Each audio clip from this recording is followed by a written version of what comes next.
podcast, Picks and Perspective with Chrys Johnson. Palpable.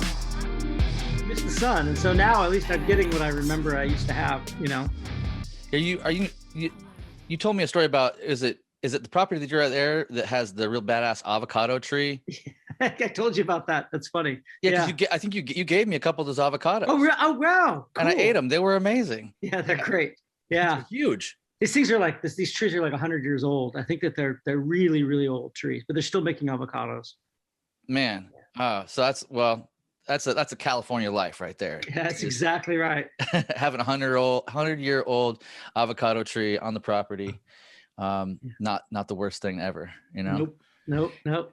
That's great, man. Are you living in Southern California or Northern California now? No. Well, so I left the Bay to go live in LA. I was living in Hollywood for a year, kind of just as an experiment to see, can I live down there? Like, could I live and work? And I kind of knew the answer ahead of time that I was only going to be there for a while and check it out. But I phased out working for Jim Dunlop and went into a partnership with Kiesel Guitars, and cool. They're at Escondido's, San Diego area. Really? So are you in Escondido? No, I'm not. I'm in Chico, actually. Oh wow, because I'm like 20 minutes away from Escondido.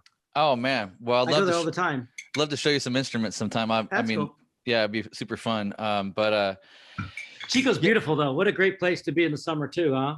Super great. I mean, it's extra hot here. But I'm not one to complain because I really love the creeks here. If you've been up into the Upper Park area. A long time ago. Yeah. Yeah. It's beautiful, right? So beautiful. Big canyon walls, ancient lava rock from Mount Tehama, before it was Lassen, right? Like the old one was the big solid peak that probably would have been quite a few thousand feet taller than it is now. Really? They have figured out that it was an ancient volcanic blast because there's two peaks there now, right? There's there's Lassen and there's like a shorter one. I don't remember what the other peak is, but they say that those two were connected. Oh wow! And it was exploded. Massive. Yeah, and from that 100,000 or millions of years ago, or whatever, it created a big chunk of the terrain in and through our kind of foothills here. And the creek, Big Chico Creek that comes through here, there's all this ancient lava flow that the water is smoothed out.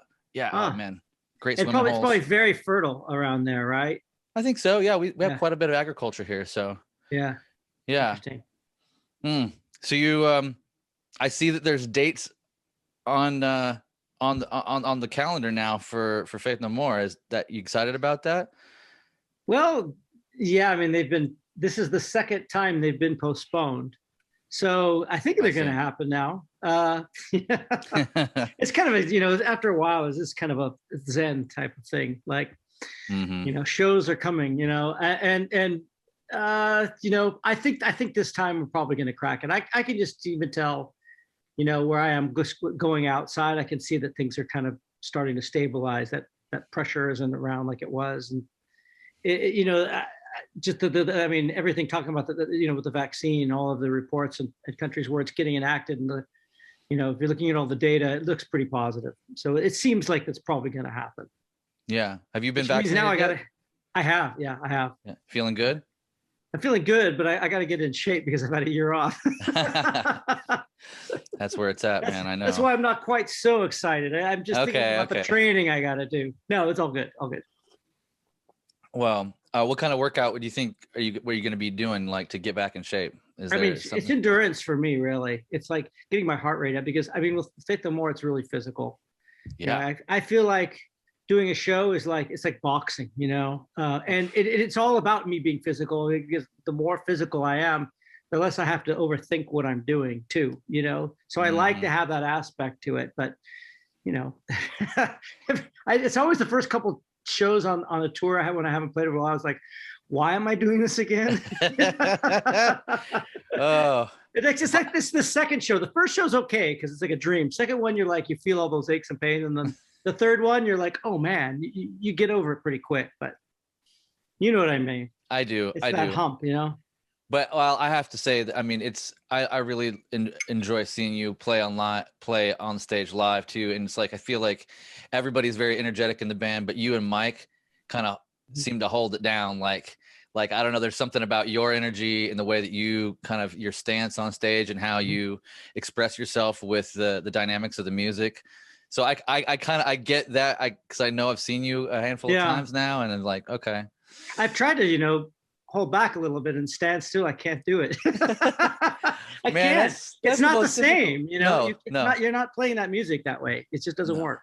No, there's too much dynamic here happening, especially with your music. This music it's got more highs and lows than most. It seems like a lot of everything in between. So, man.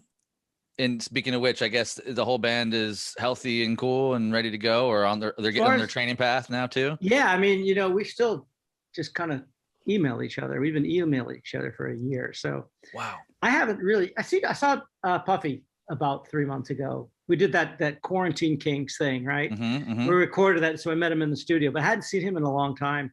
But everybody seems like they're all right. Yeah, everybody's actually ready to do the shows. They're feeling pretty good about it. That's great. I can't wait. I mean, so you're going to do which makes it's a little bit unusual in our case. Right. There's always somebody kind of pissed off about something. But in this particular case, everybody's ready to go and hit the road. It seems that way. Yeah. I mean, I guess 2 years of, waiting and getting it pulled will do that to you too. Yeah, big time. I mean, we're all kind of like now, it's like, come on, like do it. Yeah, I'm sure it was. Yeah, like I think that's what I've been noticing with a lot of bands, especially bands that had been hitting it hard anyway. And then this kind of came, they're like, it's not the worst thing to take a break.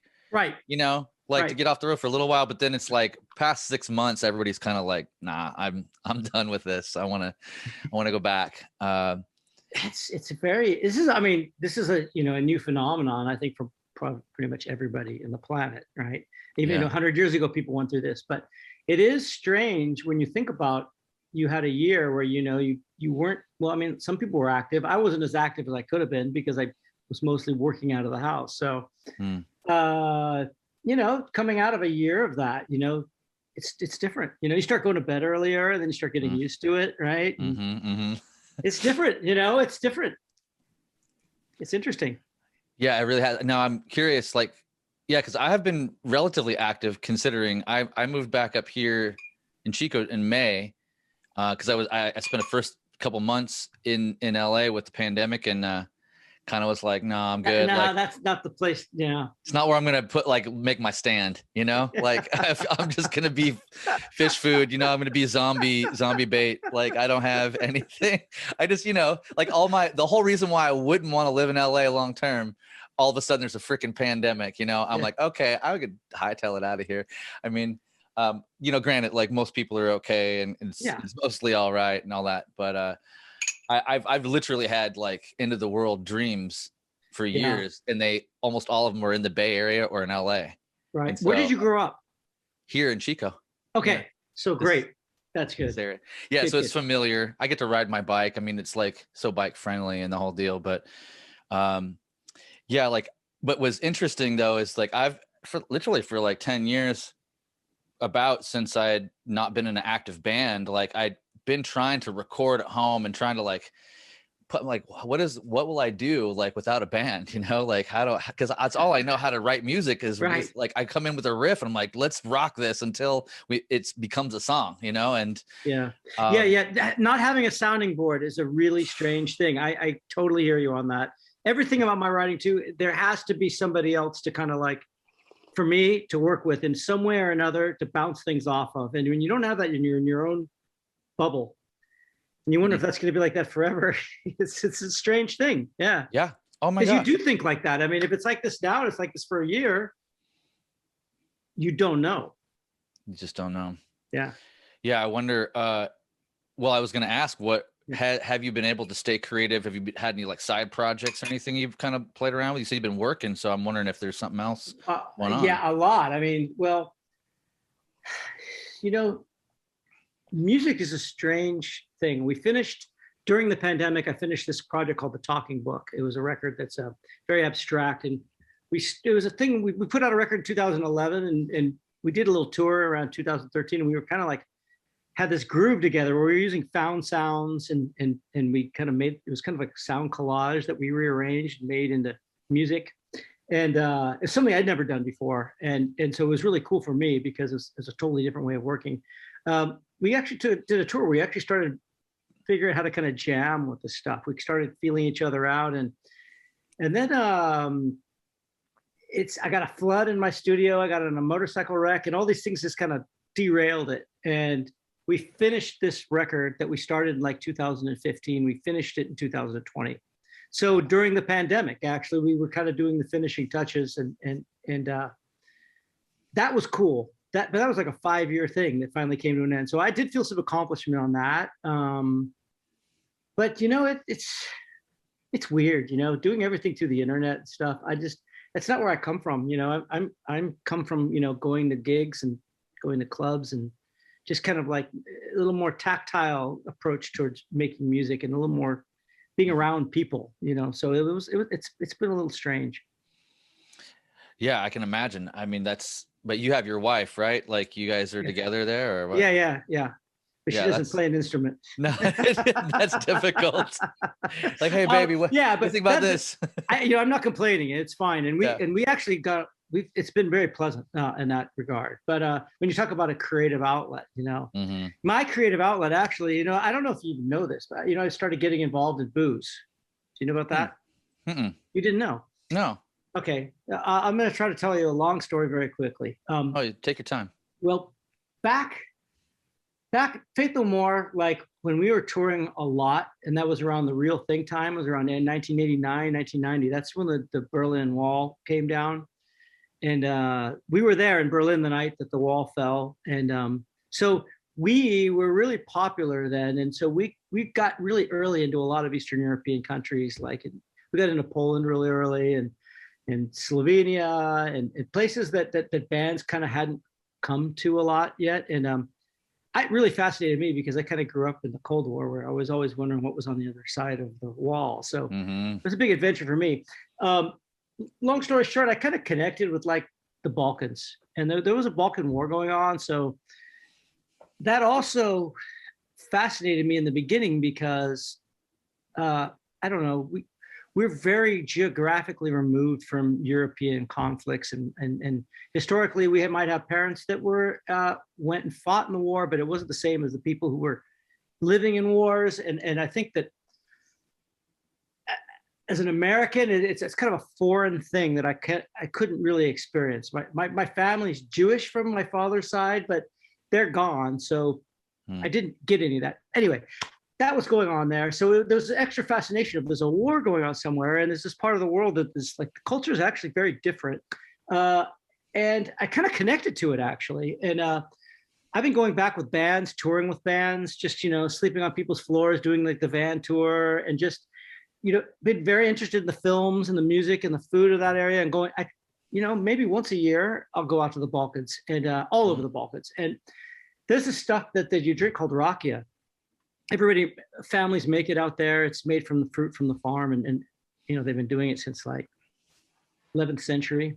Wow. So they know it, they know that they know the land and they know the fruit, and it's very rustic, but it's very, very good when it's good. And I would go there and come back here, and that's one thing that I would kind of miss like about that area is like having Rakija, and you just can't get it. I go over the internet and try to find ways to get it, and you can get stuff like it Bevmo, but it's like factory stuff, Sure. It's like getting Cuervo tequila, You're right. when and so I just decided like a couple of years ago that nobody knew what it was here. I was just going to start importing it and just start turning people onto it. So I've been doing that. That's kept me really busy. And oddly enough, even though, I'm not really like a kind of guy that's into like product sales, Sure. I found that I get a lot of creative satisfaction out of it because to me, actually, I kind of see like when people, somebody gets turned on to my Rakija and they like it, I actually feel like they're getting turned on to my music in a strange way. So even though it's not a musical thing, I felt pretty satisfied. I guess that's the short end of it.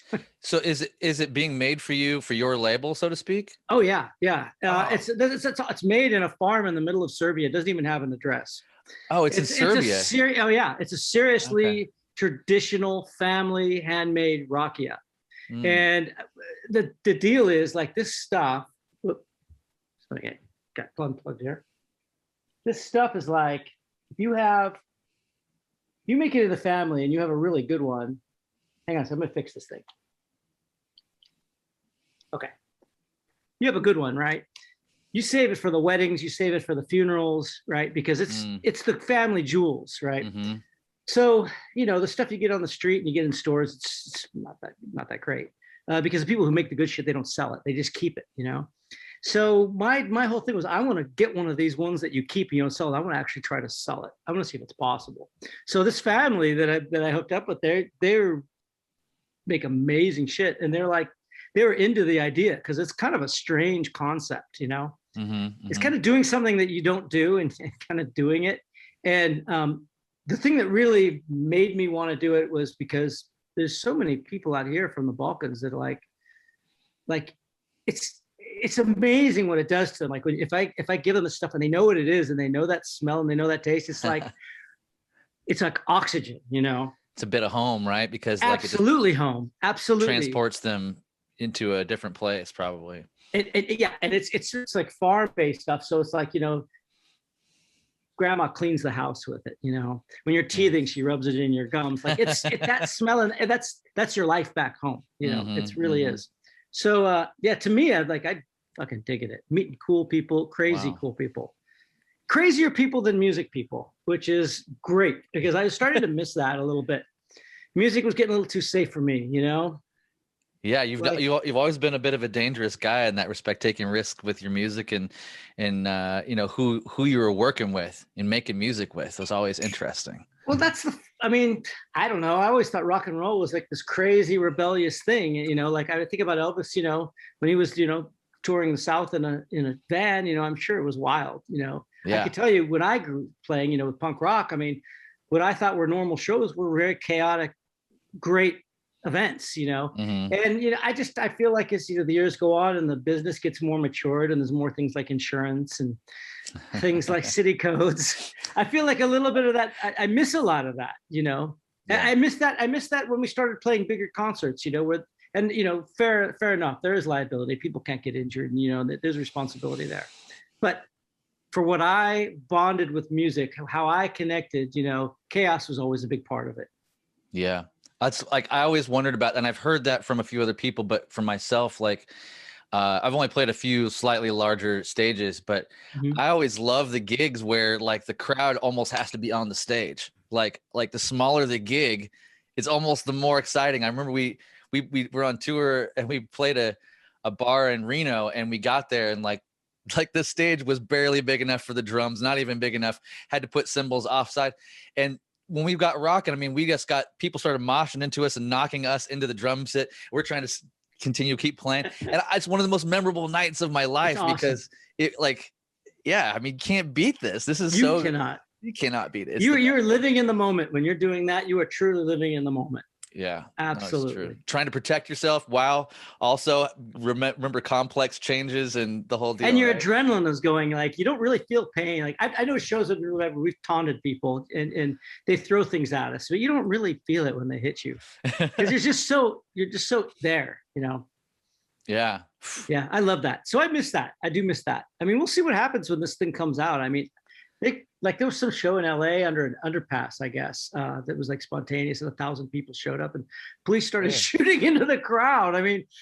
Who knows what's going to happen when this pandemic lifts and people are going to do with their frustrations and their energies. I think that it's going to be a little different than it was, but it might be in a very interesting way. We'll see. Yeah. I keep thinking that there's going to be, we might get 3/4 of normalcy. And then there's going to be a quarter, or maybe it's 10%, or maybe it's 15%, whatever. There's going to be some sort of percentage that's going to kind of be altered forever on some level here. We're going to see something, something's going to just shift and we're not going to ever quite have that back, you know? Maybe it's around mask wearing. Maybe it's, I don't, in certain big events, this and that. I don't know, but we will be different. We will be. There was something will be different. I agree with you. Yeah, and well, it's interesting because I had been wondering what you had been thinking about, you know, through all this. I know that you're very aware of like a lot of world events. You know, Right. you keep tabs on South America a lot. And this Eastern European conflicts and stuff now, because you've been embroiled, or you've been, you know, introduced to a lot of this stuff through your tours, right? And you met a lot of these people. It's the touring that's really got to me, you know.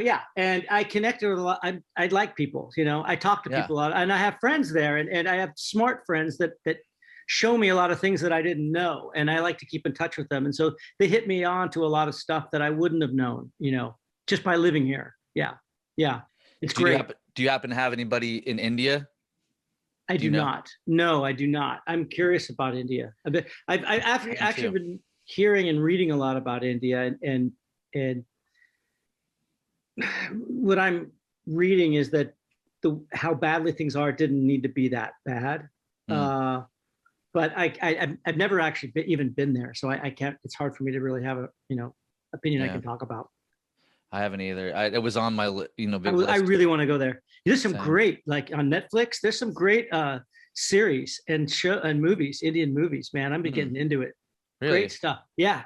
Cool you have stuff. To send me a couple. There's one called Family Man. It's great. Family Man on Netflix. I highly recommend it. Okay. It's cool. I mean, it's kind of hokey a little bit, but it's great because it's in India, you know, and it's Indian culture, and it's just interesting. That's cool. I'm interested. Yeah. I'd check it out. They seem to swear a lot, which I like too. I appreciate it. A lot of motherfucker. Yeah. A lot of motherfucker. Yes. Lots of motherfuckers. they're going for the big the big motherfucker American like payoff there. Like, we love that. Yeah. Well, you know, I like cultures that swear, so that's me. I immediately, it's like I want to go there. it's definitely punk rock. I could talk to people there, you know. Right. Because you don't feel like they're going to be too pretentious in that respect, right? If they're able to let themselves express in that way. Yeah, or repressed, right? I mean, like a lot of repressive places that I feel sometimes like you can't connect with people because the society is just so tight. You know, you can't just relax with somebody and have a exchange because there's so many barriers that get in the way. Yeah. I mean, I grew up Catholic, so I understand that. Oh, I can imagine. You know, it's just it's great when you see a place where people seem to be thinking freely and speaking freely. It's a great environment to be in.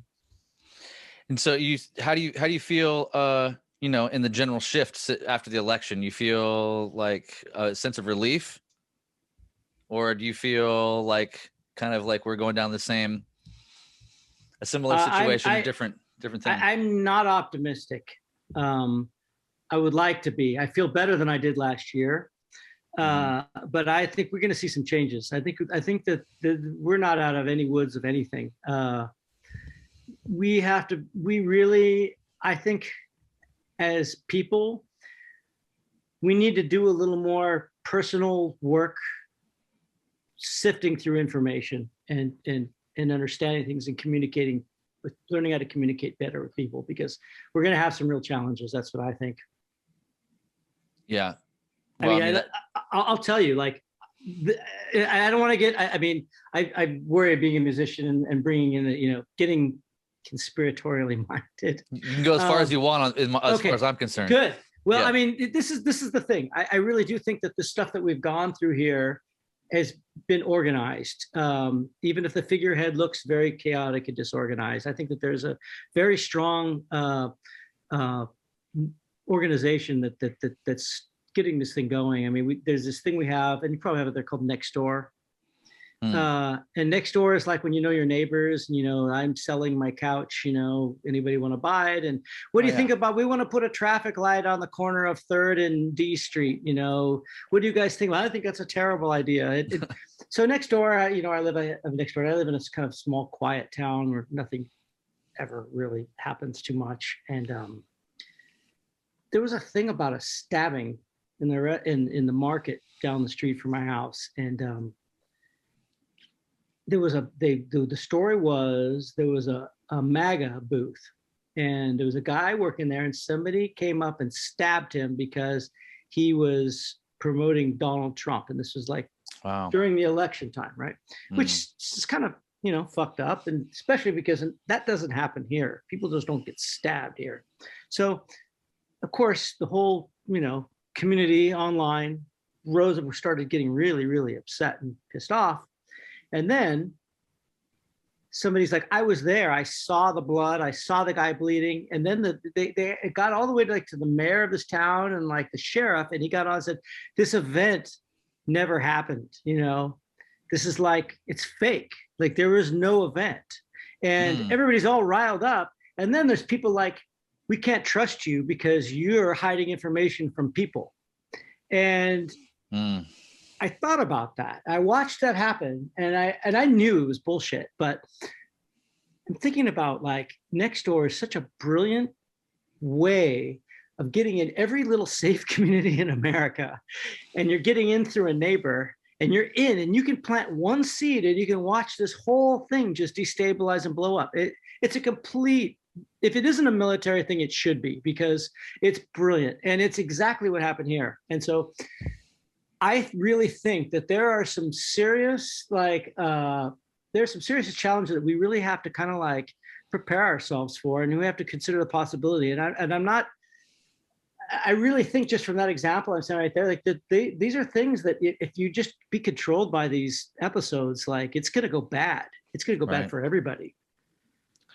Yeah, I have to say that the feeling of orchestration is real with me as well. Like overall, you know, I'm not gonna say it was a pandemic necessarily. I'm not, you know, I don't want to associate myself with that.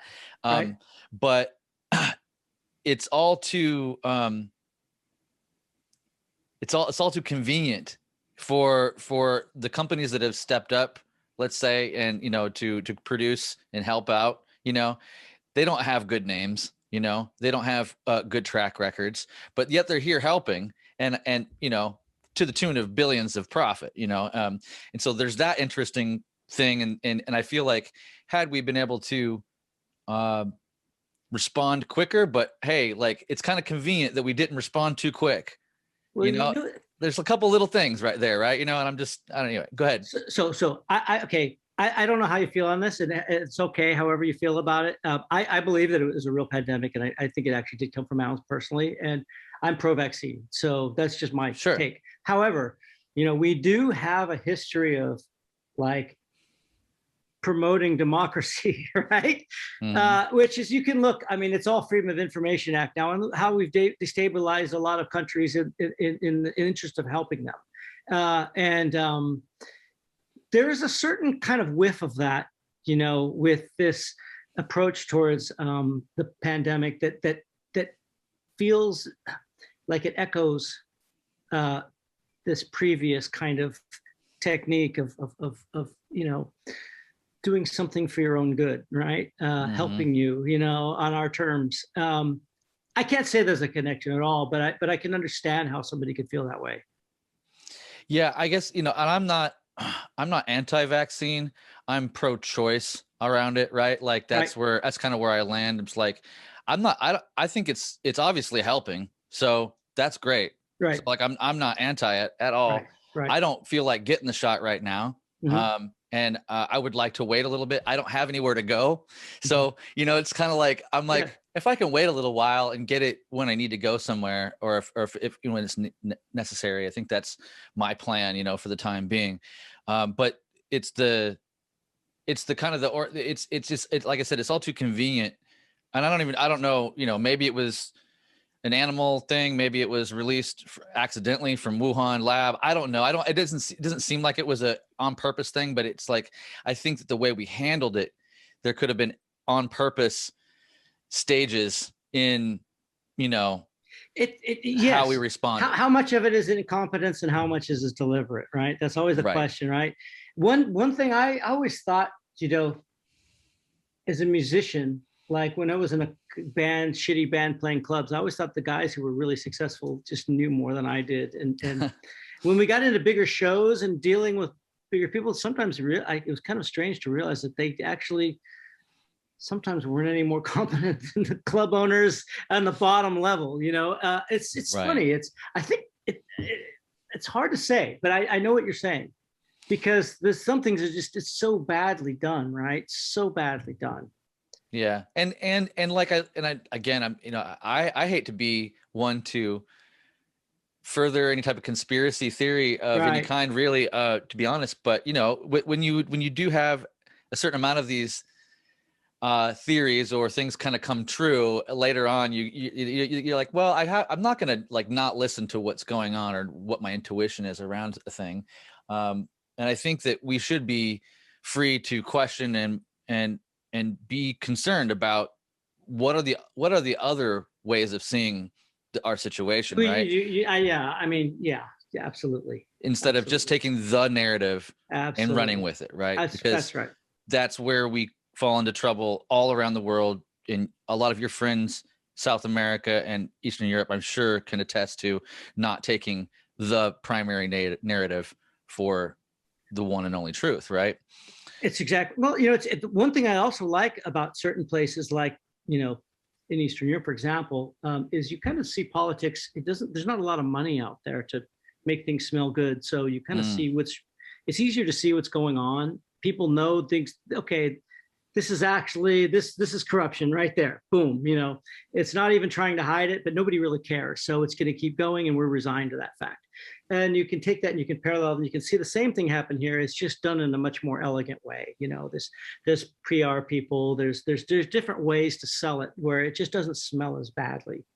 And marketing is everything, right? We're a huge market here, and we've been marketed to. We've been trained to buy that story for a long, long time. I mean, it's in our conditioning.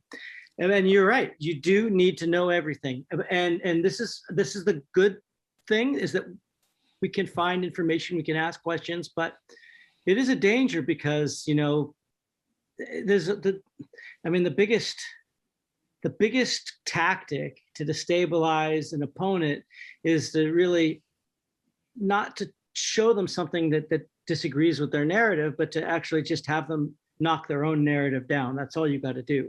You don't have to replace it with another narrative. You just have to knock down the one they have, and then they're useless. So I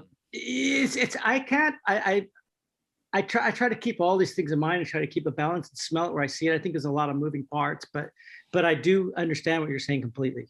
I do. Yeah, and at the same time, man, like I think most people out there trying to help with this pandemic are good people trying to do the right thing. I think there's more good being done and more good intention than not. And that seems to be the case. That seems the guys that are getting the vaccine out. I mean, they're doing super heroic stuff. I mean, they're not sleeping. They're fighting a war. I have complete respect for that. Absolutely. Yeah, I think that and this is just an interesting thing, right? Because I think that the left side of things, I'm predominantly maybe leftist, liberal, anarchist, like kind of on that side, towards that side, a mix of things. And I have some feelings that are also conservative too, a little bit here and there. I'm not like any clear thing. So, but I lean towards the hippier side of things and the punk rock side of things. And I just noticed that it as time goes on here, like that side of things, the side that I feel like tends to come in with more intelligent conversation and tends to come in with a more progressive mindset, has been like infiltrated by extremists in some. It's true, right? So I do understand what you're saying. Yeah, it's like we used to kind of have. At least it felt like, I mean, granted, this could be just my amnesia. Like it felt like there was a point where there was conversation being had that was like, and there could be bipartisanship had on certain things, but like it seems like we're post-bipartisanship, scenario now for the most part, with very little exception. It's like you have to have a majority and you have to sort this out. And then people that are on that far left, they want to correct every little crook. They want to straighten everything out to where everything looks kind of the same. And I'm like, well, that's like gone so far off to the left of the circle that you're back over towards the right, and you're implementing some of the same draconian things that could be, you know, right. it feels like it's so far out that it's on the other side at times. So.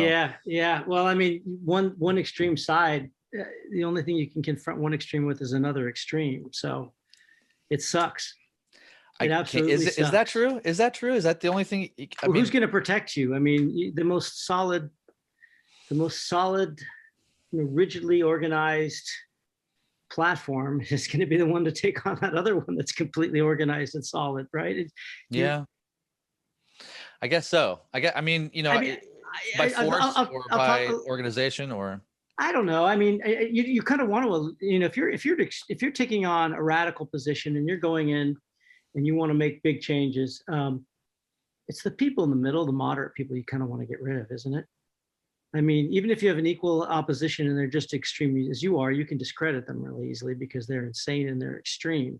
But it helps you too. You know, it's the moderates that you want to get rid of, and that's, you know, when you see a war happen, moderates don't fight wars. You know, moderates people have to take sides, and like for example, like. When I know about friends who lived in Bosnia when the war, you know, in Sarajevo, during the siege of Sarajevo, it's like, you know, one side was armed and one side wasn't when it started. So, you know, the Republika Srpska side, you know, had the Yugoslavian army weapons and they start attacking the city. So who's going to fight on the other side? Well, you're going to have to get all the criminals because they're the only guys with guns, right? So all of a sudden, the opposition side, the guys who are protecting you are criminal gangs, basically. And the other side go, look at all these, these are just criminals, you know. It's just goes that way. And so then all of a sudden, what are you going to do? You know, you have these two sides that are polarized, and you have some guy in the middle talking about having a good argument and communicating with the other side, or, you know, it doesn't work. It's just, you're out, you know, take that guy out. He's noise, you know. I don't know. This is the thing about Trump that really, really pissed me off, was that he pushes things in that direction, and everybody loses, everybody except him. Yeah, I mean, he's a weird example of stumbling upward. You know, like he can say the worst shit and continue to stumble upward. Like in that way, he's amazing. Right. But it's an old playbook, though. I mean, he just does it his way. He's got his own style. And, you know, it's really funny talking about the punk rock stuff. I mean, people like MAGA people think of him like they think they're punk rock with this guy. Dude, you know? Totally. You know, like, how the hell did they do that? Man, they got some, you know, filthy rich dude that comes in there and it's because his attitude is because he talks like one of them at times, right? Like he says stuff that like they would say to their friends, but to millions of people. And so like he gets, that's why he's pulled in that crowd, I guess. And I can see, you're right. I can see that they think that they're at the forefront, at the precipice of defending this nation from, you know, tyrannical evil, the tyrannical people that want, you know, more equal rights for people, you know? So now we're the guys, we are the establishment now, right? Man. Yeah, dude. So no wonder, you know, like our metal music isn't doing it for us. You have to go make some Rakija, you know, you have to like, what is it called? Is it called Rakija? Yeah, that's Rakija. The name of it. Yeah. Yeah. Like you have to go you have to go do a business, do something else to like get excited. And, you know, because heavy metal and punk rock and rock and roll isn't the same gangster thing it used to be. You have to get a little more dangerous and more, you know, stimulation from other aspects of your life, I guess. I mean, not to say that music isn't relevant. It's obviously very relevant. It's maybe more relevant in a lot of ways than ever, but it's just it's crowded, you know. It is, you know, and I really myself try to not think about things like the way I see things is the way things are, because everybody's a product of their generation. I'm obviously a product of mine, right? Same. You know, I just like to try to find inspiration where I find it too, you know, and if I'm not getting it from, you know, like if you know, Kid Rock's not giving it to me, I'm going to go find it somewhere else, you know? Right. No, that's fair enough. Yeah. Well, and so this project that you're just telling me about, what was the name of it again? The songbook or talking book? Yeah, talking book. Yeah. So do you have an idea? You think that's going to come out in the next year? It came out. It came out in it's out. in June, and it's really this is a really weird thing because this kind of music, like usually, music how I grew up, I joined a band and we'd write songs together, and like you were saying, you jam it out with people, and this kind of didn't really. This music, it's sounds that you work with, and you make it more like clay, and so it doesn't have a beginning and it doesn't have an end until you feel like you're there. It's in a way it kind of really sucks because I like having an anchor. I like knowing where I'm going to go and setting about to accomplish something and doing it. And this is completely not that at all. This is like discovering something. And for me in the beginning, it was really hard because like, well, why the fuck are we doing this? And when I saw what we got out of it, and it's worth the effort you put into it, but you don't know what's going to end. Like, I mean, this fucking thing took me 5 years, and I was like, is this ever going to fucking end or what? Am I over analyzing this or what? And it's like, when it's done, and we got there. It's like, okay, so there was a method to this shit, right? But when you're making this kind of stuff, it's like, it's basically you're dealing with your subconscious, because what makes something feel right, and it has to, when it gels in you, there's something it's ticking a little box inside you that you were missing, right? You don't even know what that box is until you tick it, and then you go, oh my God, that was it, right? And so everything is very like, it's all about discovering. It's kind of self-reflective because you're learning about yourself in a weird way. And we had to come up with titles to these songs and a cover, and it's all like, what feels right, what are you feeling from this? And what we got out of it was this like picture of this like crumbled, this castle that was like ruins, and it was like we were thinking this album is like either about like a society like it was completely obliterated in a war, or it was a pandemic. And this was like, we finished it like right before the pandemic hit. It was the weirdest thing because the pandemic hit, and like, then I was kind of promoting the record. It's like, well, it's kind of about a pandemic. Man, weird story, but that's just my thing. That kind of stuff is what though makes me kind of feel like as pain in the ass as it is, that I did something that really it kind of connected to something in my life, if that makes any sense.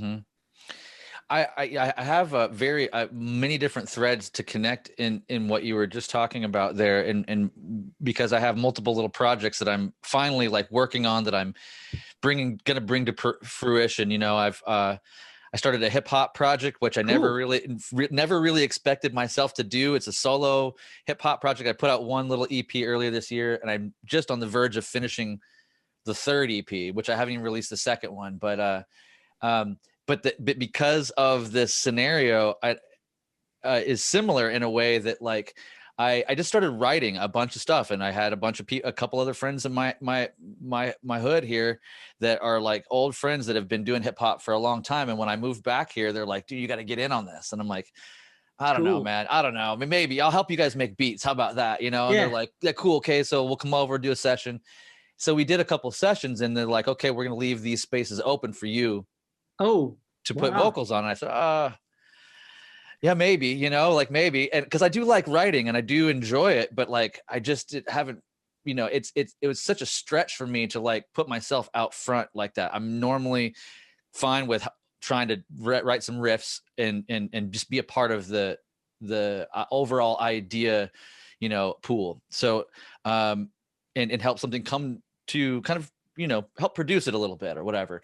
But in this process, as I was writing, like through the winter, like the second EP got written all through the winter, and like I was having a bit of a dark, not fully super depressive, but processing some things, a relationship came and went, and then I opened, it's like I didn't really know what was going on until I was like, okay, what am I going to call these songs, and what is this about?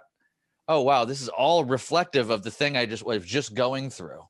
And I had, because it wasn't on my conscious mind. Exactly. Yep. And so I look back and I'm like, wow, I put all this work into the, and I didn't even realize that I was mirroring the thing. I didn't, I guess it was just letting it flow out of me. So, and then this third EP is, finalizing here between the spring and summer, and it's reflective of the season and how much better I feel right now too. So and again, not That's planned, cool. not planned. Right. It's good. I mean, it really is good. You learn things from this kind of stuff. I really think so. Yeah. I wish there was more. I mean, I guess I just wish that on some level I've been more encouraged at a younger age to kind of be more explorative in this way with music and other creative things, saying, hey, you know what, don't worry about the outcome.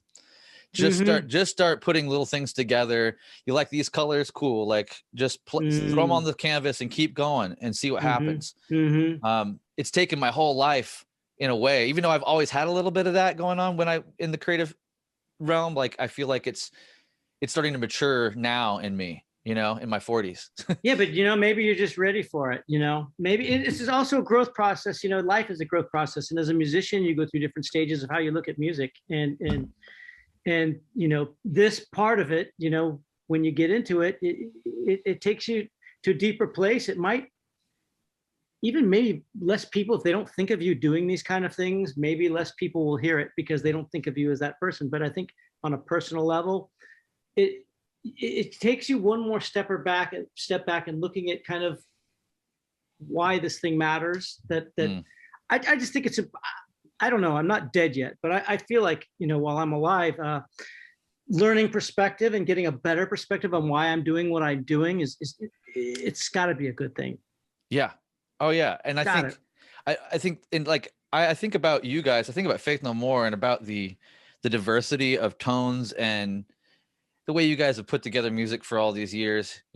Like you guys have been an inspiration. I remember when I very first started recording, my buddy Don and he's such a big fan of the band and Mike and everything. And he was the singer in my band, and we just I remember we always think about hey, if Faith No More can smash these things together and make beautiful music, then we could smash anything together and make something interesting, That's cool. It was one of those things. And throughout the years, it's always been something that I've returned to because there's something, even after all these years, I go back to the early albums, those albums still seem fresh to me, right? Like to me as a listener, as a fan. And so it's like you guys weren't obeying the rules, you guys just, it felt right. Yeah.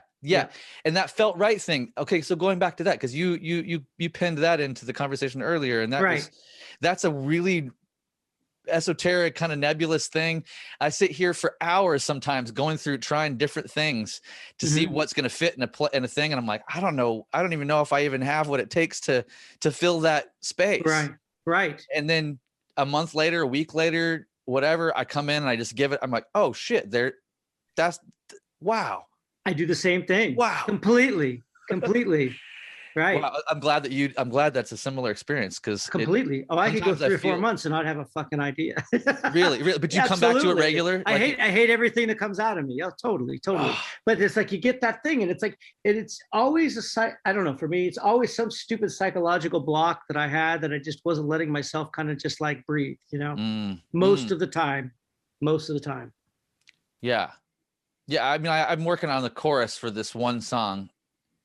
And I've rewritten it 7 times and now I've changed the music behind all this thing. And I'm now where I think it sounds the best, but I still don't love it.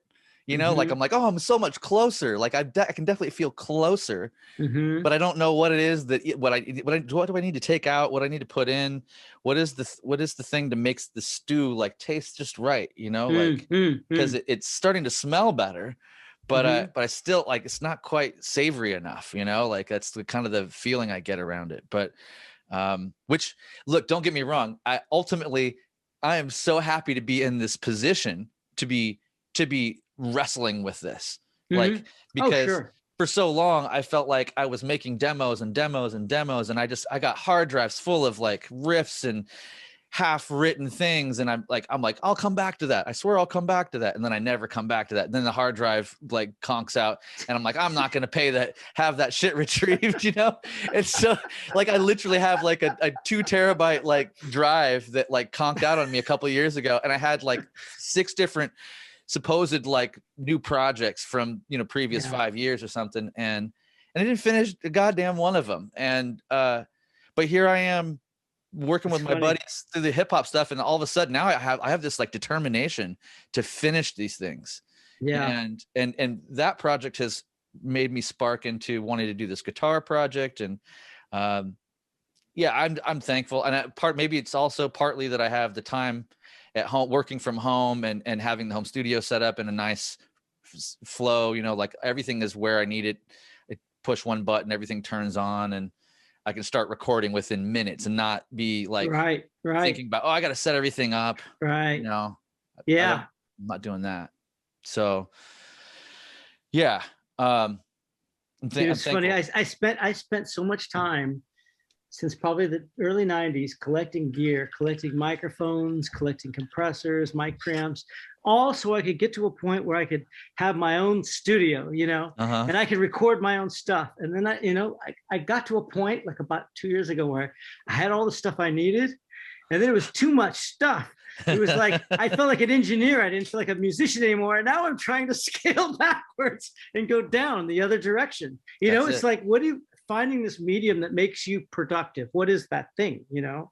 That's it. You're chasing this, or you're chasing that, you know, and you just hope for the God that you capture something, you know? I feel like I did the same thing. I collected so much stuff that I regularly go through like option paralysis, right? In a way, like I've got a lot of great gear, and just a few years ago, or when I moved to LA, it was my opportunity. I was like, okay, I'm moving into a smaller place. Can't take half of this shit with me. Have a garage sale. All your musicians in your area are going to love you. You're going to come by and get that pedal, get that microphone. And I was like, so I made a bunch of money to like, you know, and gave everybody good deals and stuff.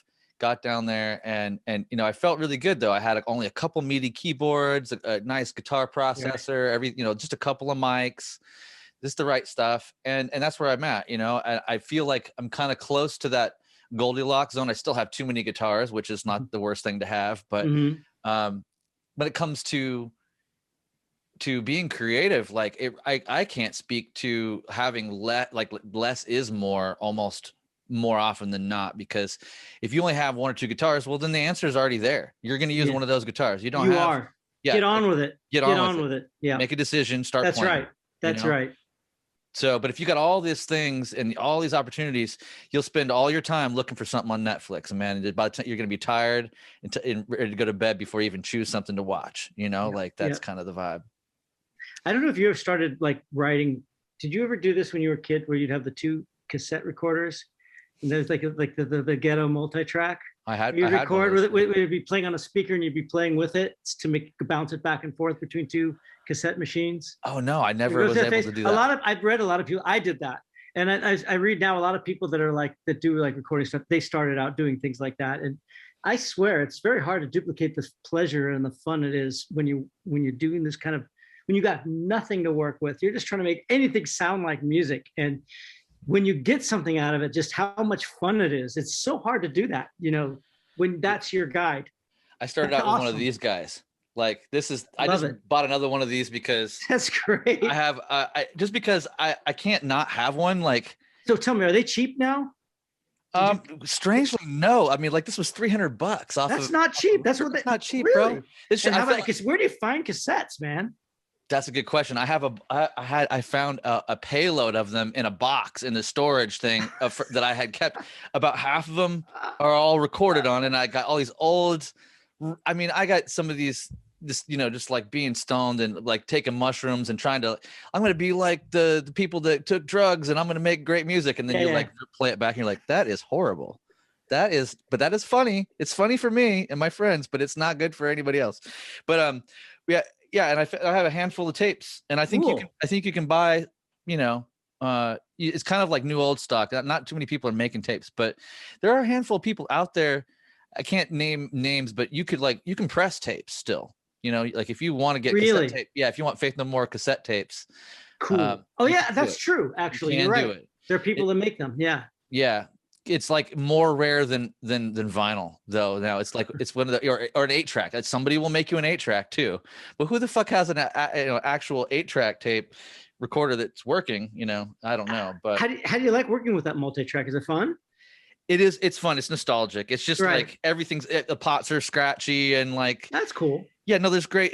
It's just like what I remember. It's like hearing the tape hiss, and I've done very little with it other than just like than looking at the old or listening to the old tapes that I had, you know, and kind of trying to remember where I was at or what I was doing when that. Some of them are dated, some of them aren't, you know, but a lot of my recording, my home recording started about 1997, 98. Like I kind of started late, and I didn't even, you know, it's funny though, because recording is where, and everybody tells me, you know, like, I'm sure you've told this to somebody before. You're like, a young person, you learn to record yourself so you can play it back and understand like what you're doing. And you get some objectivity, because as you're playing something, you oftentimes, you know, you paint it with gold because you're so excited to be even making a sound on an instrument, let alone, you know, so it's hard to be objective, and you can't hear your own timing. You can't hear any of these things in the beginning, you know, the early days. And so that was really what it was about, was like, oh God, like I felt like a god though. Like I could make all these noises and just like overlap them and make chaos. I'm the god of chaos, you know? And then, you know, then, okay, well, let's try to make something beautiful. Okay. I'll get the acoustic guitar out and like, you know, try to do something different and go through all those phases. And so I have just all these different, you know, volumes of just kind of throwing shit at the wall, you know, and that's really what this was about. But I miss that tactile thing a little bit, just because of it's one of those simplification things. It's like I open up Logic, and I love Logic, and I'm finally able to use Logic like a reasonable human being. And somebody says, hey, send me the stems. I'm like, no problem, bro. I got it. You know, I can do that shit. But I remember a time when I had like 2 guitars and a drum machine, and I had to like, you know, run it all into this thing and kind of just like make something out of it. And yeah. It's like working your muscles, you know, you're getting. Yeah. I like it too. I miss that. Get creative with the 3 things that you got versus, you know, going, oh, well, I'm going to, you know, use one of the 30,000 options I have here today. And sometimes, and because I have 30,000 options, I'm just kind of bored. I'm just going to go do something else. Like I've made that decision. That's right. Strange. That's right. So are you, maybe you don't want to talk about it or not, but are you in the band? Are you guys thinking about making more music? Have you made any more music? We haven't. We haven't. We talked about it. With us, I think that everybody's kind of got to be into it on the same page. I think just the way we are too, if it's going to be something that we do, we kind of all have to do it. So we haven't all been in sync as far as that goes. And that just is what it is. Yeah. Well, the last album was so good. I feel like it was so well received from outside looking in. I assume that, you know, there's probably still market for it, right? Like people. I think so. I think yes. We're in a very, very lucky position where people, if we actually did something, people would want to hear it. Yeah. I mean, you know, it's great. I mean, in the context of our career, I feel like we were always trying to get it over the net where people would, because we're doing this weird stuff that people didn't seem to be getting. And now I think that people kind of accept us for who we are, and we can kind of do everything. So it's this great position to be in, but you know, it's like it's gotta be us. It just has to be us, or it's not we're doing something else if we're not doing it that way. So it's just that I'm really happy with how it got over. I put a little bit of time as, you know, engineering that record, where I hear a lot of flaws that I just can't get out of my head. It just drives me nuts. Oh yeah. Man. I hear so many mistakes on that thing. I could have done better. But I can kind of let it go now. It's been about 5 years. I hope so. But I wouldn't want to go into the next one like that too. I would want to step back a little bit and be like back on a musician perspective, and less from a technical perspective. Have somebody else run the board and be at least part of it. I kind of did. I did too much of it, I think. What do you think? I mean, the band has influenced countless other bands at this point. Like we're like special, not only in like orchestration and songwriting, but obviously Mike has been massively influential on the singers of the world. Like I just think he just completely changed the game and what was possible from a front man, not on multiple levels, right? Mm-hmm. And there's a lot of bands out there. I'm like, have you heard any of these bands that you're like, oh, that's actually kind of cool? Like I can hear how they got a thing from us. And have you heard anybody that you thought that was interesting? You know, it's like looking in the mirror. Maybe there are things that are like us, that are parts of myself that I'm not completely, when you talk about hearing your voice recorded, you know, maybe there are some things that they got from us that I don't like to hear about myself. But I always thought if there's a band that was like, if there was a rockabilly band that said we were their influence, I would say right on, because they're just, what they got out of us was the fact, like kind of maybe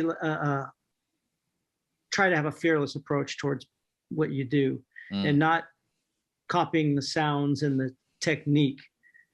I mean, we're kind of locked into our own heads, so we sound like us because we don't have a choice. It's just, I see it as a limitation in some ways, but it is what it is. When you put 5 of us together, it's a very unique kind of thing.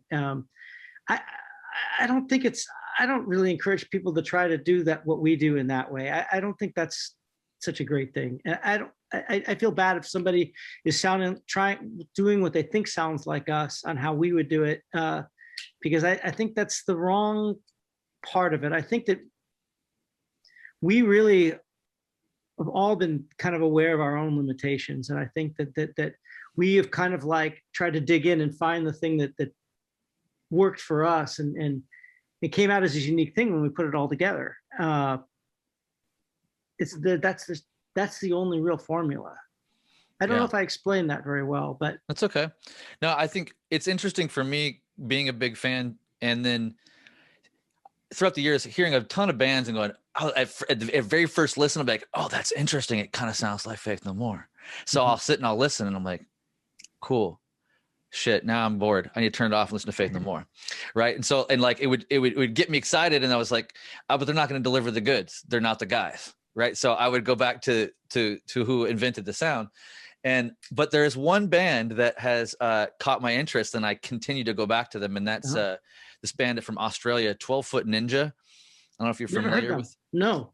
So they're you know, the vocalist has obviously taken his, you know, been to school for Mike Patton stuff, but I'm thankful that he doesn't stay there completely, you know, like it's like there's obviously a nod to the music, but they're not trying to do what you're doing. They're more modern. They've it's kind of like mashing up Meshuggah and a bit of Faith No More, and just modern, like maybe even new metal, I guess you could say, but they've written really good songs. Great. And they've written really good lyrics, and there's just a little bit of like the itch that I like to get scratched from you guys that's there, and I'm like, you know what I mean? Just a little 7 Foot Ninja, 12 Foot Ninja. I'm gonna listen to that. Cool. They've got 2 or 3 albums, and I like all of them. They're just it's really interesting to because in a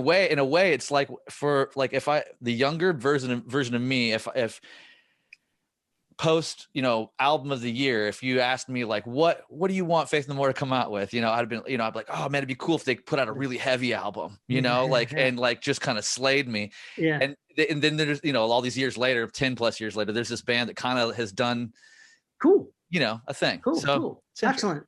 Good. So I was going to ask, this is what I want. One of the things I like to ask on this podcast is, you're one of the jewel bass players out there that use a guitar pick. And I'm curious about when did your, you know, relationship with the guitar pick begin? Was it right away, early on? Was it because of a teacher, or did it become like a tool out of necessity? Out of necessity. I learned with fingers, and my teacher said that you can always learn with a pick. I'm going to teach you with fingers. So I was in a band in LA. I moved to San Francisco when I was 18, and I always played with fingers. And when I met Mike Borden is when I moved to pick, because his style is just so percussive that I felt like I kind of had to like fit in with him. And I just needed more attack because his drums are it's all attack, you know? Right. And that's where I was about 18. And that it really had to do with who I was playing with, that it just made sense. And that's kind of got me into it. Okay. And do you remember, have you always played, I think, do you play the triangles, right? The big triangles. Yeah. Has it always been those, or did you start with something else? I do smaller ones. Always Tortex, because there's so much, I put so much attack into my playing that I just break picks all the time. And I'll even break the Tortex ones sometimes, if you know, or they'll just bend, you know, like they're useless. But I like the big ones because live, they're easier to not fall out of my hand, basically. I'm just, when I'm live, like I like as few variables to get in the way with me playing. I don't want to think about how my pick's falling out of my hand. My bass only has a volume knob on. There's no tone knobs. I don't want to knock anything out of the tone that I've got. I want the tone, and I don't want to think about it anymore. I just want to do my job. Yeah. So I like the big picks for that reason. I just don't want to. I'm not worried about dropping them. And what's the gauge on your picks? Are you like a 73 or 88 or something like that? It's 88. 88. Yeah. Nice. The green ones. Yeah. And I've got some of the ones that are in black that have the cool holographic foil. Those are cool. No, what are those? What is the gauge of those? You know. I think they're the 88s. I don't know if they might be the same. I think I couldn't tell. I don't know if I have them right here or not. No, I have them in a. But do you play? So you play guitar with a kind of a pretty firm pick, then? Yeah, you know what? I love all these different thick picks, and I've made a lot of thick picks with Jimmy through the years. But I'll tell you, I've landed on a 73 Tortex flow like that. I just kind of can't not use it. I have them around here somewhere, but it's the flow shape is a slightly larger. Oh, here it is. Hold on a second. It's just a little wider cool. than like the edges here, right? Like instead of going straight down, and they have a little bit of a Jazz 3 tip. Cool. But I've gone through a lot of thicker picks feeling, and I love thicker picks. I love like the cool bevel and the way they release really fast. Mm-hmm. But I grew up on Tortex 88s myself, because I remember finding out that Dimebag was playing him, and I remember that Chuck Schuldiner from Death was playing them. I was like, oh, if those two dudes are playing classic green picks, like who needs anything else? Like, please tell me what, you know. But all these years later, I do see why other people use other picks, and it's a lot of it comes down to attack versus release. And like your thicker picks that have the nice cool bevels, like this is a BHL. It's got a really cool bevel on it. So the release is fast. That's pretty. I've never seen anything like that. Wow. It's a quiet pick. It's really quiet. Interesting. And so there's that part of it, because you're going for speed, but the Tortex is it's stamped out of a sheet, right? So, and then they do a tumble process that kind of rounds off the edges of that sheet.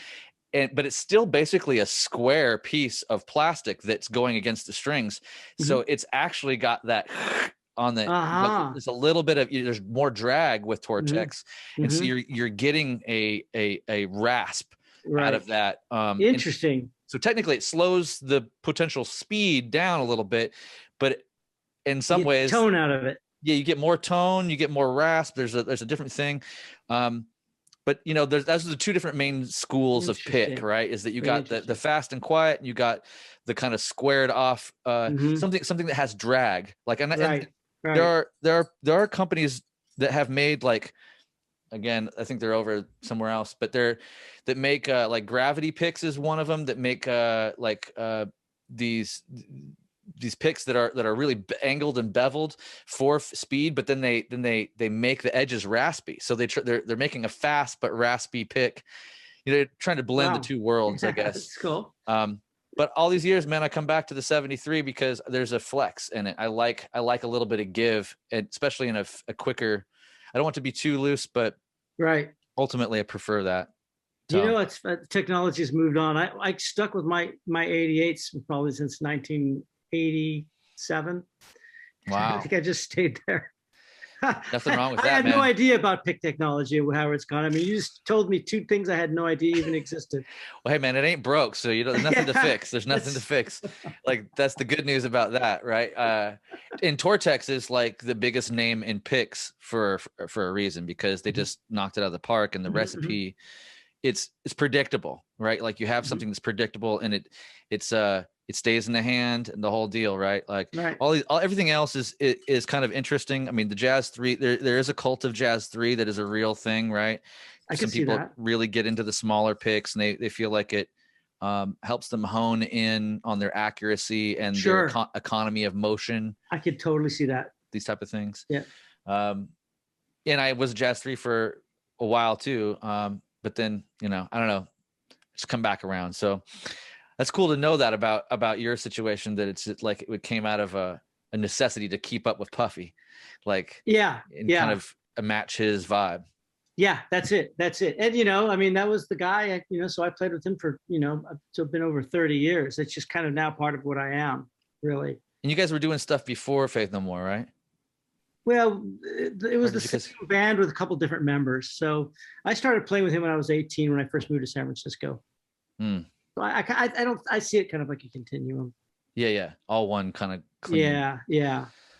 Man. So we kind of, I mean, when you're 18, from 18 to 30, and you're playing a lot, I mean, you kind of get this language that you kind of grow up together in a weird way. And you look at things the same way, because you have the same point of reference. Like I'm sure he feels the same way as I do about him, me. Like, he knows how I would approach something, and that's a tough thing, but it's also, it's a good thing, because his voice and my voice together create like its own kind of weird, unique thing that's ours. And I like it. I like it too, because it's not only just coming from me, he's doing it too. So I don't have to get too critical about it. I can accept it.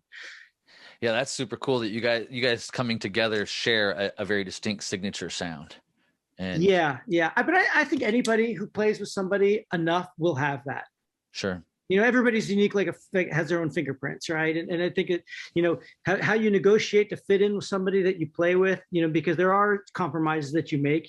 I threw the finger. Well, I still play with fingers a little bit, but not like, the pick came in, for example. Right. Okay. So, there's certain things to do to make that fit. And you get that thing and you do it the way, your brain is going to do it.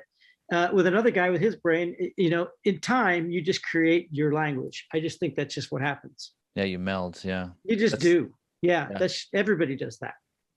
Yeah, my old drummer and I felt like we had our version of that for sure. It just, after a while, you're just like, you don't even talk about it. You just look at each other and you kind of know what the next vibe is and where you're headed. Yeah. Thankfully, and that's cool. That takes building some relationship, musical language, right? And everything, because I mean, there's all back in the subconscious thing there's things like trust. There's issues that are deep about you. You're expressing yourself on a part of yourself that's kind of, you don't show in public often, right? You're kind of voicing that out, and you're dealing with somebody who's, you kind of have to have a relationship with them too, because you have to have each other's backs in a certain weird way to take chances. And there's a lot of stuff. You grow through a lot of weird shit, in time, right? And you work it out or you don't, or you switch members because the guy's an asshole or whatever, I mean, that's what happens, right? Yeah. I think the part of making music, and I've always saw songwriting is the best way for me.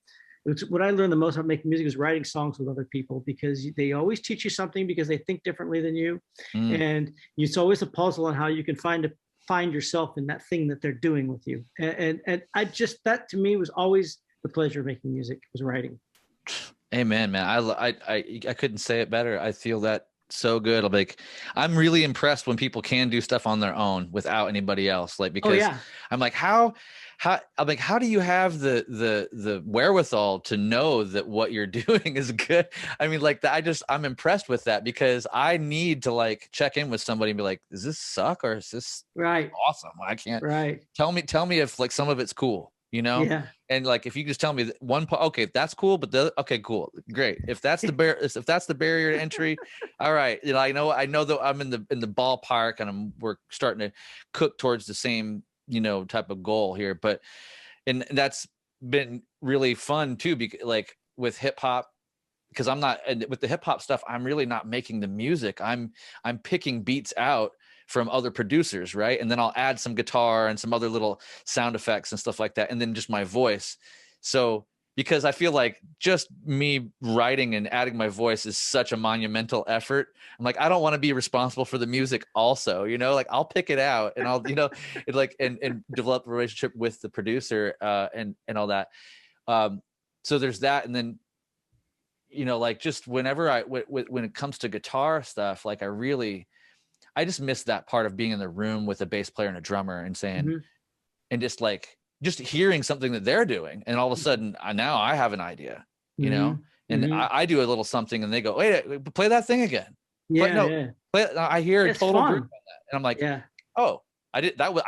That was nothing, but now it's something because you said it was something. That's true. Right. You framed it in a way, you got excited about it. And now we're developing it. I agree. I agree. That's magic. That's like one day I'll be back in a room with a group. You know, I hope to do that. It's amazing the suffering, I mean, the average musician goes through for that feeling, like that rehearsal that you just talked to, you know, maybe you could have a month of horrible rehearsals, right? Easy. You know, getting off work, you know, being exhausted, pissed off, having to load your shit in your car, going there, coming up with nothing, like chasing this thing. Like, thank God you get the good rehearsal every once in a while. Like, that's part of the thing of being in a band too, right? It's just all this time that it just isn't working. Like, you know, all the frustration. I mean, I've never been in a band that didn't have that. I've had great experiences in bands, but, you know, being a musician, there is that commitment of this, like, of your time that doesn't pan out so often, you know, there's that persistence that you kind of go through. I think it's cool. I think it's a cool thing. It is. Well, like, I think maybe you said earlier, it's like like around the touring, right? It makes you kind of like not knowing when the tour is going to, if the tour is going to happen. Yeah. You know, it kind of puts you in a position of, you know, cultivating a lot greater patience and being less precious about things working out exactly as planned. Yeah. You know, when you bring an idea to the band, it rarely looks like the way, you know, like its first incarnation, right? Because you have, that's for sure. You have 5 other minds on it, right? And it shifts, and you make those compromises, and you're like, oh, okay. And oftentimes, I mean, almost every time it's ever happened, in my case, it's a greater than situation. Like I would have never made that thing without those people. I've heard guys in my band brought ideas I thought were absolutely horrible. Where like, it's actually pissed me off, but I've gone retrospectively and gone, that I had my head at my ass. That was a fucking great idea. You know, more times than not, I would say, actually. That's cool. Yeah. That's big of you, man. That's like, well, I have to admit it. I mean, that's great. But I mean, you know, I would have stifled that. And I'm glad because I'm very opinionated, you know, I'm very critical. I'm very self-critical, very opinionated. And so, but I would say, if I really was going to be honest, like, a lot of those shitty ideas actually weren't that shitty, you know? But in the moment, like, maybe they triggered something in you, right? Of course they do. They always do. Always. Absolutely. Totally. It's interesting because you know, like the process of being in a band and a whole deal. I remember that night. Thank you again, by the way, for that night we had dinner with Mike and everything down in the city. And you guys were both talking about these stories about being in Mexico and like just adventures, like breaking down in Mexico or meeting people that were broken down and drinking a bunch of tequila and mezcal, and then like the whole, I don't know, you guys were telling me, I was like, man, it must be crazy, like, because you just broke up in like one little tiny chapter of the Faith No More like vault, and were telling me stories about this. I'm sure that through all these years there's been just some, like, outside of the music, just you guys being in a van or a bus together, like stuff that you guys encountered that, you know, shifted how you guys, you know, helped you grow together and stuff too. You know, those experiences, like those crazy touring experiences, actually are what they make part. And the music and them, to me, are inseparable. I really think that gives me the idealism, like, to put into music, like, because the music made these travels possible. And these possibilities you see traveling, like there, I can't separate those, you know. And if I'm not out there, even though I was, you know, I grew up in the States, and I didn't really travel the way I do until I went on tour, and I probably wouldn't have. But doing that and just the experiences, like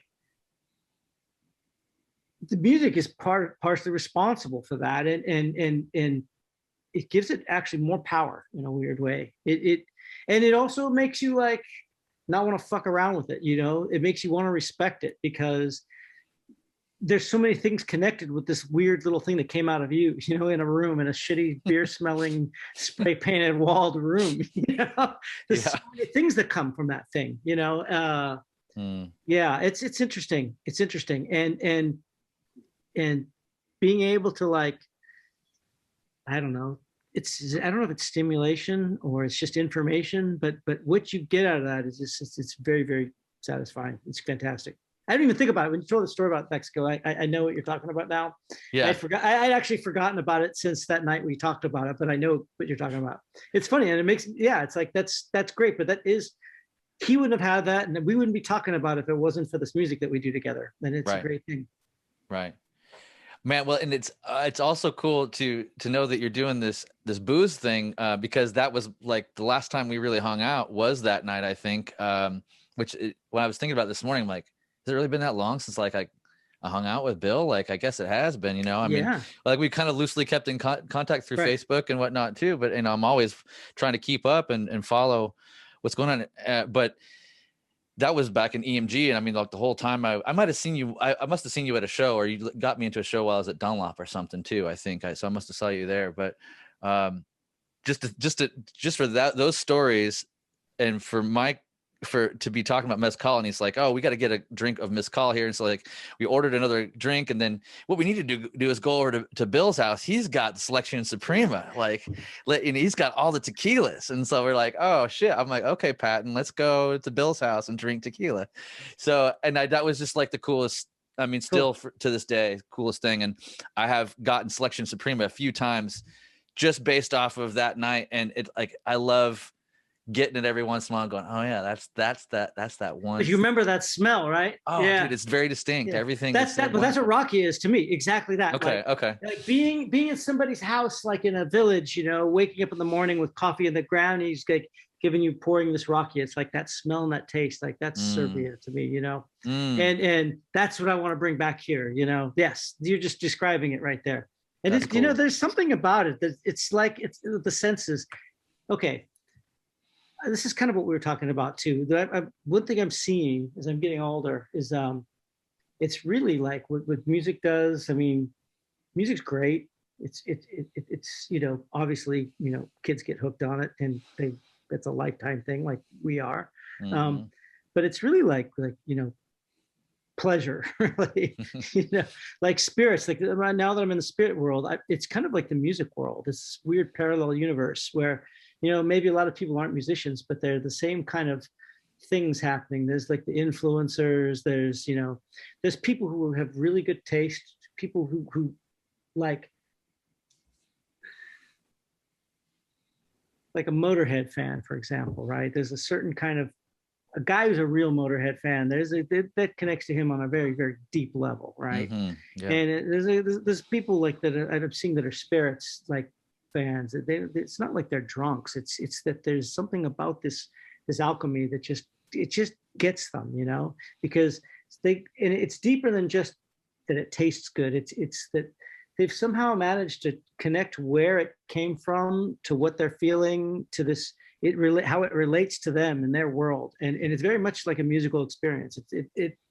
And I'm seeing that, you know, there's a lot of ways people can take to get to that thing, but I see myself less like a music person and more like just a kind of a experiential person through this blues.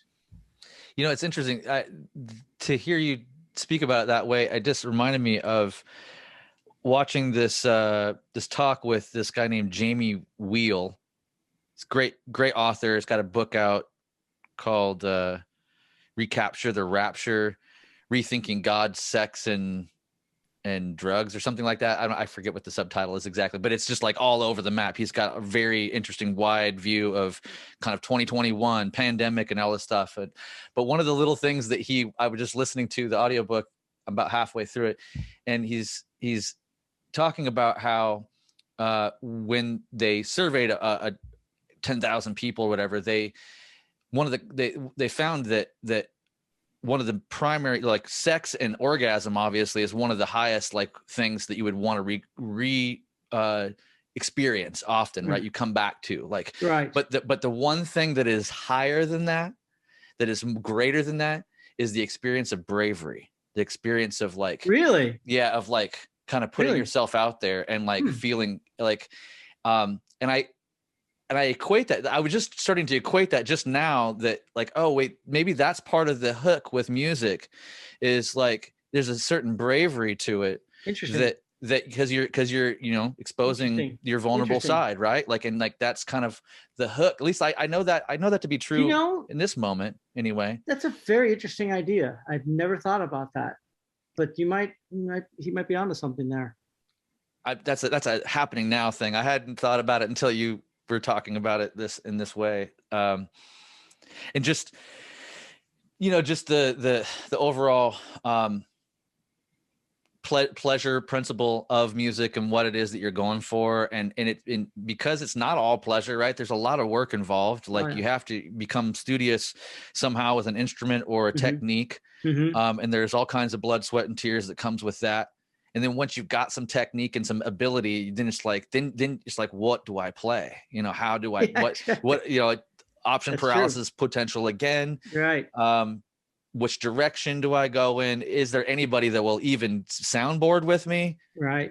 Can I, because, and I think about all the, I think about all the kids and all the people, in a room by themselves that just need somebody to go, yeah, dude, that's good right there. Yeah, you're right. That's good right there. It's very Keep going on that. Very interesting. It's true. It's true. And it'd be so easy if there was, right? Yeah. And to encourage the bravery, to encourage that stepping forward, that confident quality, because and I think that's the relationship is the number one thing ultimately, right? Because we're mirroring each other, we're giving each other that haptic feedback, that that like the feeling of inclusion, the feeling of acceptance, and redirection. Like, it's really beautiful, especially when we get to that point where we can be redirected. Like you said, you're like, oh, initially I want to toss out like 5 of the ideas that the guys come in with. I'm like, nah, get out of here, these are stupid. And then but that feedback from them saying, no, dude, like, give it a chance. Like, give it a chance. Correct. You're not the be all end all. Come on, wait it out. Wait for Oh, you like it now? Oh, thought you might, Bill. Okay, thought you might. It's that type of vibe. But I don't know. It's music, man. What a gift, on all these levels. It's a very complex thing. It really is. And speaking of music, I'll ask you. I'm curious. What have you been listening to? You got anything interesting that you could share with us for us to look up, an artist or an album? I'll tell you right now. What's the last thing? Let's see. I'm so fucked up now. Like, I'm one of these victims of the what's it called? Random button. Oh yeah, the autoplay kind of. Yeah, it sucks. No, it's like you hear something. I don't listen to the whole thing through. I just go from one thing to another. Oh, I see. It sucks. What do you call that? The name of it. Okay, so where am I going to find out my last thing? I can't. This sucks. I can't. Are you a Spotify guy, an Apple guy? No, I'm Apple guy, but it doesn't tell you what you went through.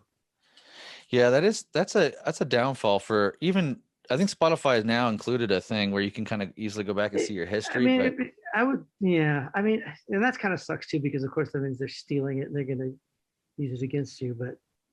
Right. I don't know. I just added a couple things 2 days ago and I can't even remember what they were.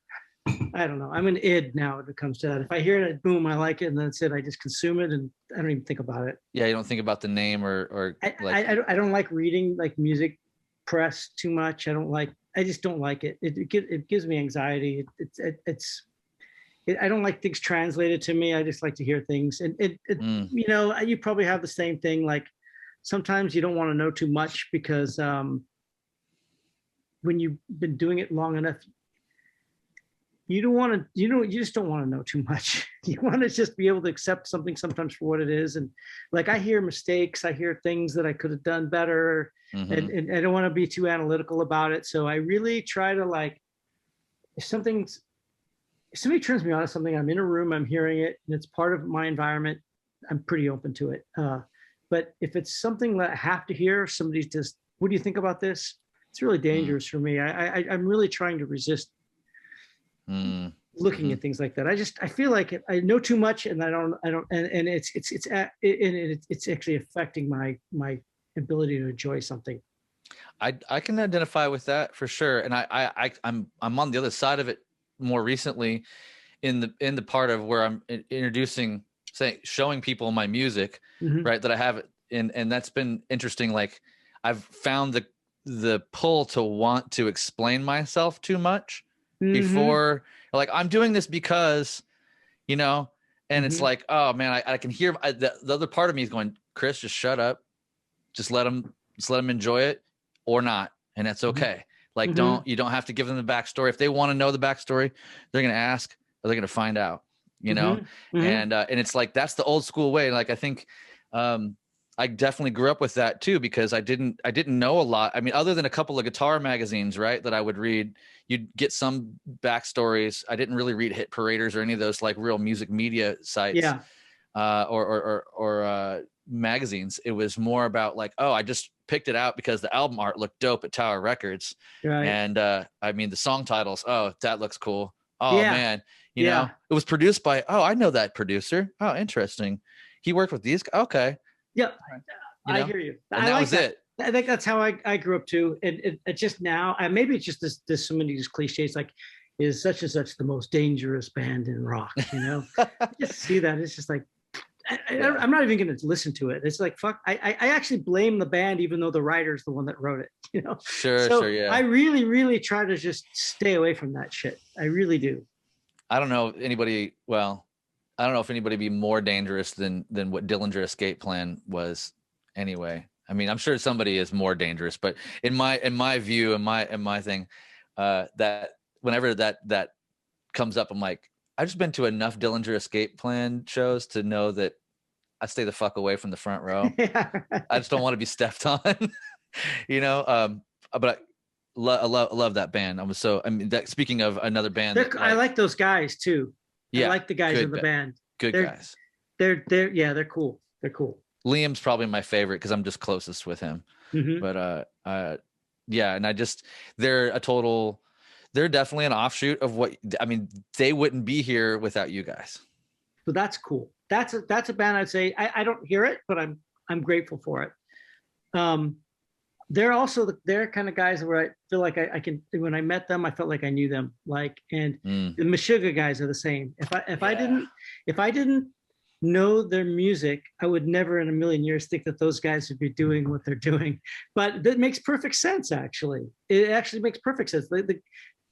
It seems like the bands that I really connect with, I feel like I already know them when I meet them, and usually I do in a weird way. We just get on, we just get to it, you know, and we communicate really well. And but they don't give that vibe. Like Meshuggah doesn't give vibe of these heavy Vikings at all. No. And that music is really, that to me is the end all be all of extreme music as far as I'm concerned. I just think it's absolutely stunning. Same. It's game over. Like Meshuggah like wins. They're making fractals with music, you know. It's not even music. It's ice. It's snowflake crystals, you know. It's just it's a whole next level of conception as far as I'm concerned. That's a good way to visualize it. Yeah. That's like still like, it's just, you know, I don't know how to say it other than it's like, yes, that's the thing. Like that's the weird pocket we didn't know that we weren't experiencing prior to them showing up. You're like, I didn't know that I wanted those particular odd polyrhythms superimposed over each other over a 4/4, and I just didn't know I wanted that, but like, I definitely want that. Like that's definitely, yeah. And I know there's technically more extreme things out there depending on, objectively. Sure. Absolutely. But like, I identify with your statement that that's the be all. And like, I feel like sign me up. Like I'm good. Like that's the end of the spectrum for me.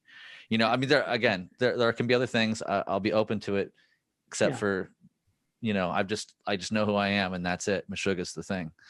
That's cool. Yeah.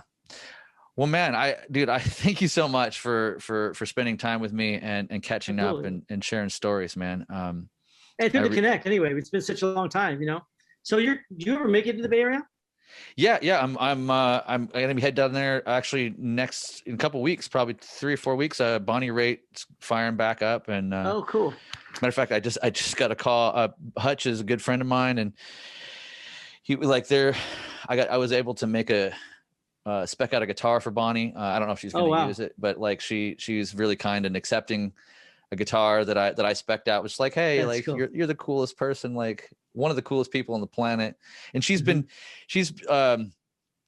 it's like one of the people that I didn't know that I was going to meet along the way, that I was just going to totally fall in love with. Like, like as a kid, like I remember growing up, my mom and like watching VH1, and Bonnie Raitt's on all, she's had multiple moments of #1 out there, right, throughout a few different decades. And then here I find myself like within the first year working in this industry, like making friends with that whole band and meeting Bonnie, and cool. And then every couple of years they come through, and I'm like, and she started remembering me, and I'm like, oh God, this is like so awkwardly awesome. Like, I can't even believe that you're so nice and to me. I don't know, whatever. Okay. Yeah. Like, yes, I'll just say yes to it. And like last year, like it was one of the things that the pandemic threw a wrench into, and that was I was about to go deliver a guitar to her for her birthday, like about a month before pandemic kind of shut everything down. And I was supposed to be delivering guitars to Dr. Dre and stuff too. Like we had a special deal, but both those things have kind of gone through, and like there's people are stoked on it, and work has still been happening. It's just delayed, and it's got to be patient and hang out, and as things start to come back. But I'll be in the Bay. I'm only 3 hours away, so when you're back up this way, cool. Definitely. And you have Sierra of Nevada up there. My neighbor works at Sierra. So he's been trying to get me to come to Chico for a long time. Oh yeah, man! I've got extra room here for you too, man, and that's extra so cool. Bikes, and you and your wife are welcome here. Cool, man. There's another great brewery here called Secret Trail. So I don't know about that. It's not too far away from Sierra Nevada. Secret Trail.